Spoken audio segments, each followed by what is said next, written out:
Hey delegates, my name is Anansh Prasad. I am the co-founder of Mumbai MUN and I am with my cameraman Sally Peter. And we will be making an attempt to try and ensure that there is a virtual MUN workshop of sorts. Of course, this will help all the other delegates, irrespective of whether you are coming from Mumbai MUN or not. However, this MUN workshop is specifically targeted at all those delegates, especially the first timers who are coming from Mumbai MUN. What we really thought is that we were going to conduct a lot of workshops within our campus, that is in MUNners University. However, in course of time we realized that all you guys aren't going to be able to come here, irrespective of the time that we really set it or the date that we set it, because a lot of you all are from cities that are outside Bombay and of course countries all over the world. We have delegates from Bangladesh, Singapore, Afghanistan, and all of you all are used to your own formats. Of course, everybody follows a very standard format of MUN. But I thought that this will really help all you guys. Moving forward, before I really go into the concept of a modern United Nations, I think it is very important that you all understand the structure of the United Nations as a whole. The United Nations is the most powerful body in the world, the most powerful international body. It comprises of 193 member nations. It comprises of various members and subcommittees. Alright? We will only be covering the various committees that we are going to be having at Mumbai MUN, but I can also state that these are specifically the committees that you would come across in most MUNs. I will start off with the most basic committee and the most powerful committee in the United Nations, that is the United Nations Security Council, the UNSC. The United Nations Security Council is the most powerful committee, as mentioned earlier, in the United Nations. As the name suggests, the United Nations Security Council is specifically supposed to deal with issues related to peace and security within the world. However, I would also like you all to note that the United Nations Security Council is free to discuss any agenda under the sun related to economics, finance or anything else if they do believe that it is going to serve as a deterrent to international peace and security. Alright, it has 15 member nations at any point in time, out of which 5 member nations are permanent member nations. I'm sure a lot of you all would have heard about this. The 5 permanent member nations are the United States of America, the United Kingdom, France, China and the Russian Federation. The remaining 10 member nations keep switching after their 2-year tenures get over. Apart from this, there are a few observer nations as well. So let me give you an example of some of the agendas that you would probably come across in a Security Council. The Kosovo crisis, the crisis in Kashmir, the nuclear issue, the nuclear weapon issue with North Korea, the situations in Syria, Libya, the Arab Spring. These are issues that serve as a major threat to international peace and security. So specifically, these are the real topics that we discussed in the United Nations Security Council. Alright. As such, the 5 member nations, the permanent member nations, have something called a veto power, wherein they have the right to strike off or go against any resolution or formal document that the United Nations Security Council comes up with. In which case, even if one of them says no, in spite of a majority being there, it is going to be struck off and not considered.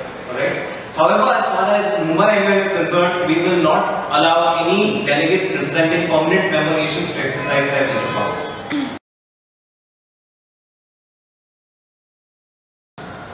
We now move on to the General Assembly.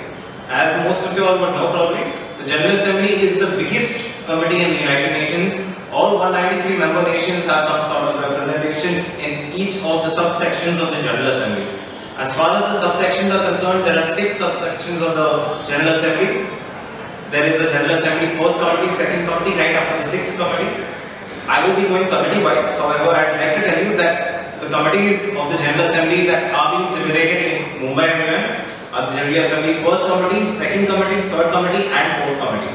We'll start off with the General Assembly First Committee then. Alright, we'll now start off with the General Assembly. As most of you all would be aware by now, the General Assembly is the biggest committee in the United Nations. All 193 member nations of the United Nations are represented in the General Assembly. Each one of them has their delegate, is what I mean, in the various committees of the General Assembly. Now the General Assembly in itself is, if I might say so, the fairest committee in the United Nations because no member nation really has a veto power.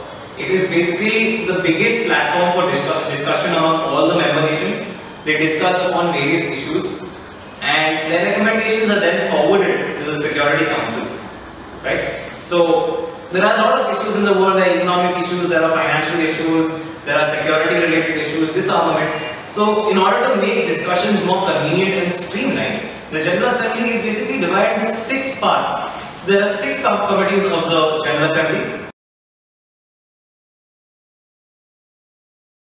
The first subcommittee of the General Assembly is called Dissect. So basically what happens is that the official names are the General Assembly first committee, the General Assembly second committee. It goes right up to the 6th committee. So when I say the first committee, I mean the General Assembly first committee. It is called the Dissect. The full form of Dissect is the Disarmament and Security Committee. Now as the name suggests, the Disarmament and Security Committee will basically discuss issues in relation to disarmament, basically nuclear non-proliferation. I'm sorry, I always really bungle up on that word. Nuclear non-proliferation is something that is very, very commonly discussed in the Dissect. Nuclear non-proliferation with reference to DPRK, Iran, Israel. These are some of the very common topics in a Dissect. Alright. We also discuss issues in relation to demilitarization of various regions of the world, such as the demilitarization of the Caspian Sea, demilitarization of the Arctic Circle, among various other things. As far as the various agendas of Mumbai MUN are concerned, I have been told by my photographers Ishan Gosar and Sadi Pinto that somewhere on the screen, you will have the links for the videos of Mumbai MUN. You just need to click on that. And I'm going to be waiting for 5 seconds in case you want to click on that, right? So that's one. Alright.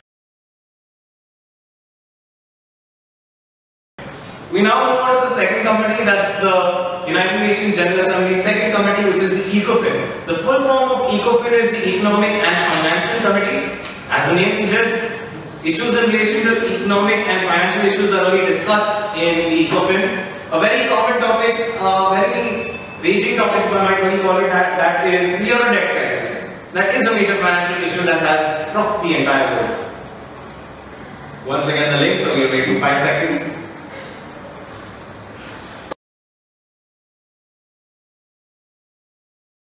So now we move on to the third committee, that's the General Assembly's third committee. It's called the SOCOM. The full form of SOCOM is the Social and Humanitarian Committee. Now, the whole purpose of the SOCOM is basically to discuss social and humanitarian issues across the world. Very common regions where really the SOCOM discusses issues are in relation to Africa. There are issues with poverty, unemployment, child soldiers, language barriers. These kinds of issues are really discussed in the SOCOM, which passes recommendations on to the Security Council in relation to such humanitarian issues. Check the links, please.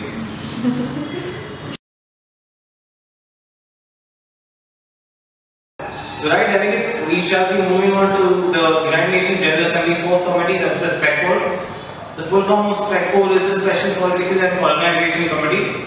Now the SPECPOL basically discusses issues in relation to autonomous regions of the world, which the United Nations does not specifically recognize as part of a particular member nation. The biggest autonomous territory of this sort is the Western Sahara region. Okay? There are various regions across the world. Kosovo is a very good example. They are not recognized as countries.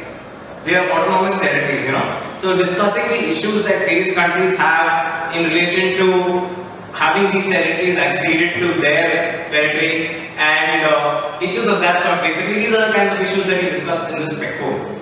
Alright. So a good example would be Kashmir, disputed territories like Kashmir, or there's the Guam Islands, or in the past there were the Falkland Islands. Now these kinds of issues are basically discussed in this SPECPOL.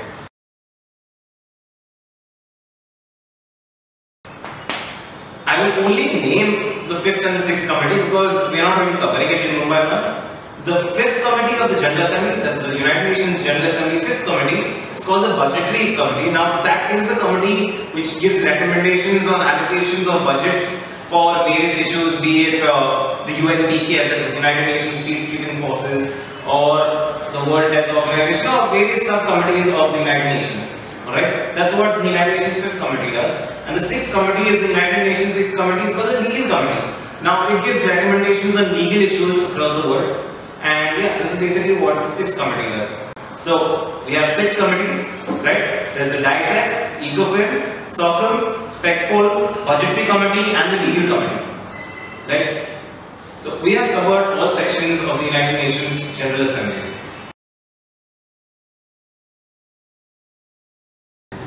Alright delegates, so we have discussed the General Assembly. Without wasting much time, there are a lot of committees under the United Nations. A lot of them will be coming to Mumbai MUN or to most of the committees or the MUNs that are associated with the United Nations Informatics Centers across the world. In India, you are associated with the United Nations Informatics Center for India and Bhutan. You do get an entire page with the structure of the United Nations and the various bodies.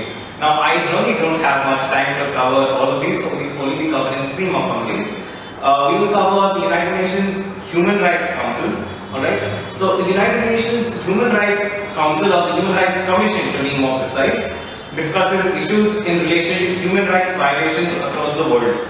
Now, the United Nations Human Rights Council discusses human rights violations in regions like Sri Lanka. There was the LTT issue, the issue with Tamils, or human rights violations against various sections or communities in Africa. And these kinds of issues are discussed in the United Nations Human Rights Council, and the countries who are a part of it, there are 52 countries that are a part of it at any point in time, and they come to a consensus upon various issues in order to ensure that the human rights of people right across the world are always upheld.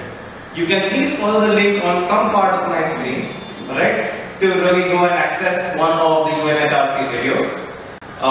We will now be moving on to the next committee though, after 5 seconds as my videographers are told me to wait for.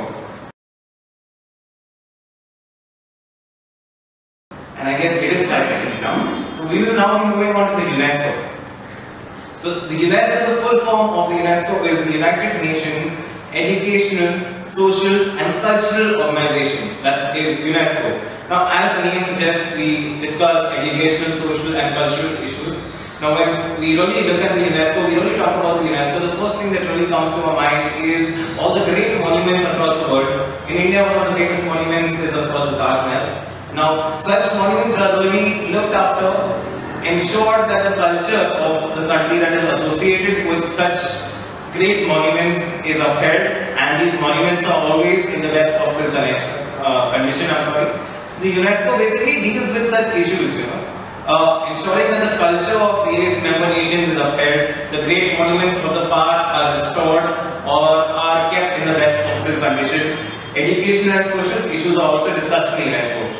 In Mumbai MUN, this is what is going to be taking place, and since the theme is South Asia and the Far East, specific issues related to South Asia and the Far East in relation to education, the social and cultural issues will be discussed. Please follow the links once again.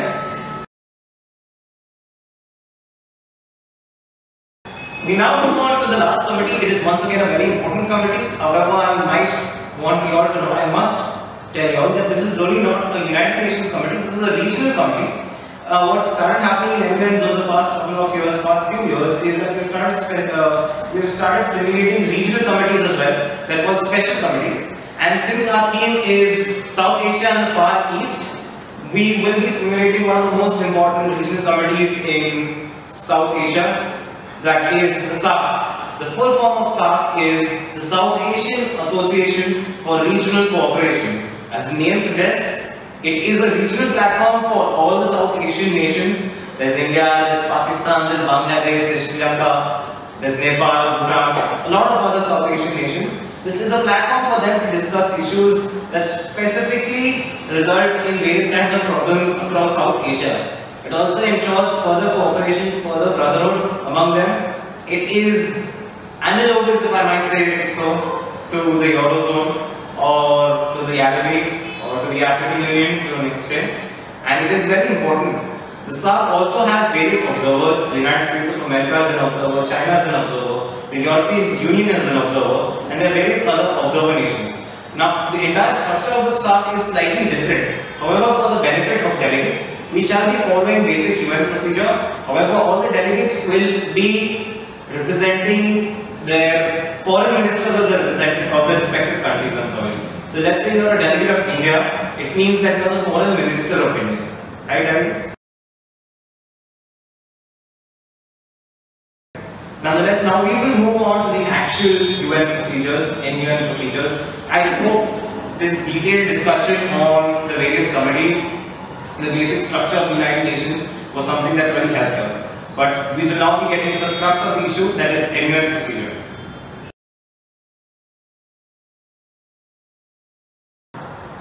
Now before we start off with MUN procedure, I would also like you all to know that whenever you come to a Model United Nations conference, it is important to note that you uphold the articles and contents of two very important documents. If you are a delegate of the United Nations Human Rights Commission, one of the most important documents that you need to uphold at any point in time is this document that is called the Universal Declaration for Human Rights, the UDHR. This is something that all delegates will be getting when they come to Mumbai MUN, and probably most of the MUNs that are recognized good MUNs often provide the Universal Declaration of Human Rights. Now the Universal Declaration of Human Rights, you can also download it from the internet. It has a basic preamble that states all the basic rights. It's like the preamble of India, the basic rights that every member nation or every person is entitled to, right? There are various articles which discuss various important rights, as the right to live, the right to brotherhood, right to liberty, security of a person, etc. So I suggest if you are a delegate of the UNHRC, you must read the Universal Declaration of Human Rights. And if you are a delegate of any committee, a special committee, you always must ensure that your talks, your speeches are upholding all the contents of the United Nations Charter. Now obviously it is going to be impossible for any delegate, especially first timers, to read through the entire charter. You just need to ensure that the basics that the UN Charter mentions are remembered. What I always suggest is you read Article 1, Article 2 and Article 48. That's only 3 pages. You can download it from the internet. When you come for the MUN, all of you all will be given this as well. But nonetheless, these 3 articles are very important to read. Right? I'd also like to talk about the basic dress code that all delegates should ensure they come in for any MUN conference. Now the reason I'm dressed up and so decked up is so that I can show you this. I'm wearing a blazer, I'm wearing a tie, I'm wearing a shirt and I'm wearing trousers. Now this is the basic dress code for all delegates, all boys specifically. As far as girls are concerned, there are various forms of formal attire for girls. Now the most appropriate formal attire is something that you will have to really refer to some fashion magazines for, to be very honest. But yeah, it is very important that you are prim and proper. And the whole purpose of formal attire is to ensure that you are dressed in a way that ensures that you are able to carry out proper intellectual discussions. Right? Do not concentrate on your attire, but ensure that you are in proper attire. Right, delegates? Alright delegates, we shall now be discussing the entire concept of lobbying, which in my belief is one of the most important parts of MUNs. Lobbying is something that really doesn't take place during committee, it is something that takes place before committee, in the breaks of committees, and at any point in time we cannot really active, informal or formal debate during committee. In the process of lobbying, what you really do is that you interact with the other delegates representing various member nations, tell them about your views on the entire agenda, understand their views and try to understand whether there is really a common link in your views so that you all can form a block of sorts. A block basically is a set of people that believe, in this case a set of member nations that believe in the same set of views as far as a particular agenda is concerned. Let's take the example of Kashmir. Now when you take the example of Kashmir, there are 2 major blocks. India's block and Pakistan's block. Various member nations across the world support India and various member nations support Pakistan. For example, let's take the example of Kashmir since we are doing that. India is supported by the United Kingdom, the United States of America to an extent, Sri Lanka to an extent, Bhutan and various other allies.